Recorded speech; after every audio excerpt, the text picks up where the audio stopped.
Bonjour, bienvenue pour cette troisième capsule consacrée au temps pour la création 2021.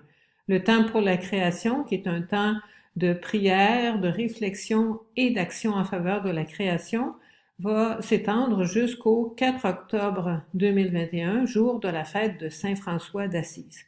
Aujourd'hui, quelques idées, des outils pour bien vivre ce mois de la création. Pour rester les deux pieds sur le plancher des vaches, je vous propose d'aller voir dans la lettre de Jacques.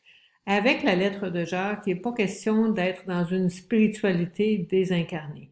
Il nous ramène toujours à une foi mise en pratique. Par exemple, au chapitre 2, il nous dit toi, peut-être que tu me parles de ta foi sans œuvre, moi, je vais te montrer ma foi par mes œuvres. Donc, une invitation à concrétiser notre foi dans un engagement pour la justice et pour la création. Les outils que je vais vous présenter sont sur le site du Réseau des Églises vertes. Vous avez l'adresse ici. Tout d'abord, il y a un calendrier qui nous est offert avec une proposition pour tous les jours du temps de la création. Les propositions sont diverses. Ça peut être des pensées qui viennent de Saint François d'Assise ou de quelqu'un d'autre, des gestes concrets de justice, de partage, de réutilisation des ressources. Un autre exemple, désinvestir des produits pétroliers, des citations bibliques, des actions concrètes qu'on peut faire là, pour améliorer notre bilan carbone. Ici, une invitation à nous reconnecter avec la nature, à mieux la connaître. Il y a aussi 3 guides qui nous sont présentés, des guides qui rejoignent les 3 dimensions là, d'une écologie vraiment intégrale.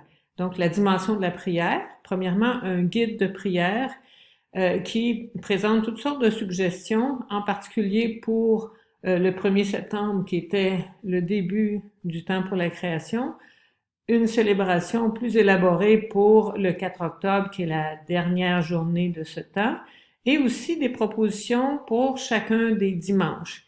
C'est jamais des propositions désincarnées, ça nous ramène toujours à notre lien avec notre maison commune, avec cette grande tente qu'on voudrait rendre plus hospitalière pour tous les habitants de notre biosphère.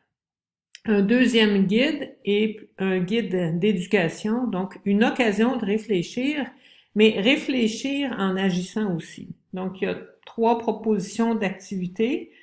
Il y en a une qui est reliée à l'habitat des oiseaux, l'importance d'avoir des endroits où les oiseaux peuvent s'abriter, donc c'est relié avec une préparation de cabane d'oiseaux.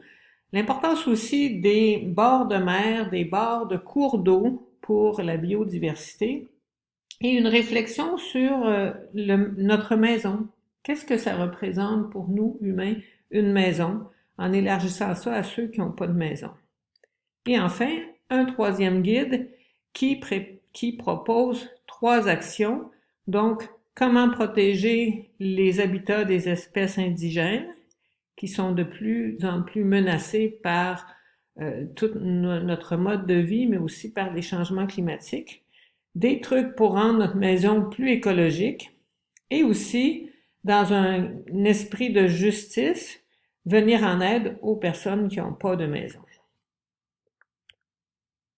Il y a d'autres ressources aussi que vous pouvez trouver sur le site du Temps pour la création. Là aussi, il y a énormément de choses qui nous sont proposées, donc allez voir à l'adresse qui est là.